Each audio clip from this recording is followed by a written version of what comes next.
কালিয়াগঞ্জে গাছে ঝুলন্ত বৃদ্ধের দেহ উদ্ধার, চাঞ্চল্য। কালিয়াগঞ্জের বরুণা এলাকায় এক বৃদ্ধের গলায় ফাঁস দেওয়া ঝুলন্ত মৃতদেহ উদ্ধারের ঘটনায় চাঞ্চল্য ছড়িয়েছে। মৃতের নাম গাবালুর রায়।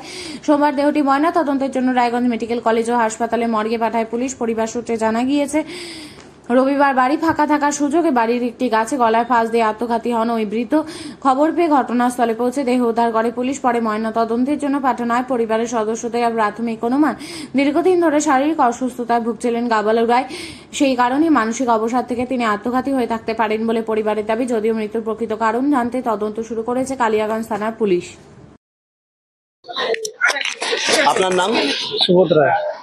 কে মারা গেছে? আমার পিসো। কি নাম? গাবালুর রায়। কি নাম? গাবালুর রায়। বয়স কিরকম? বয়স 62। কিভাবে মারা গেল? ফাঁসি দিয়ে। ফাঁসি দিয়ে বলতে কিসের সঙ্গে ফাঁসি দিল? গাছের সঙ্গে, গাছের ডালে। কখন? বিকাল 3:30টার দিকে, 3টা 3:30টার দিকে। কালকে? হ্যাঁ, কালকে। আপনারা জানতে বলেন কি করে? আমাদের বাড়ির ছোট ছোট বাচ্চাগুলো ছিল, তারা দেখে তারা আমাদেরকে বলে, তারপর যাই দেখে ফাঁসি লাগে ঝুলে আছে। তারপর পুলিশে খবর দিলেন? তারপর পুলিশে খবর দিলাম, পুলিশে আসলো সন্ধ্যা নাগাদ।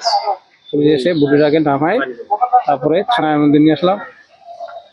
কেন এরকম করলো কিছু বোঝা যাচ্ছে? এটা বোঝা যাচ্ছে না, দীর্ঘদিন ধরে অসুখে ভুগছিল, ওই কারণে হতে পারে, কিন্তু আপনারা বুঝে পাচ্ছেন? আমরা বুঝতে পারছি না। বাড়ি কি তখন ফাঁকা ছিল? হ্যাঁ, বাড়ি ফাঁকা ছিল পুরো।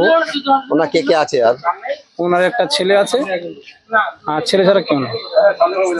স্ত্রী আছে, ছেলে আর স্ত্রী আর বৌমা, নাতি পুতিগুলো আছে। কি করতেন উনি? ঘরের কাজ করে রাখবেন।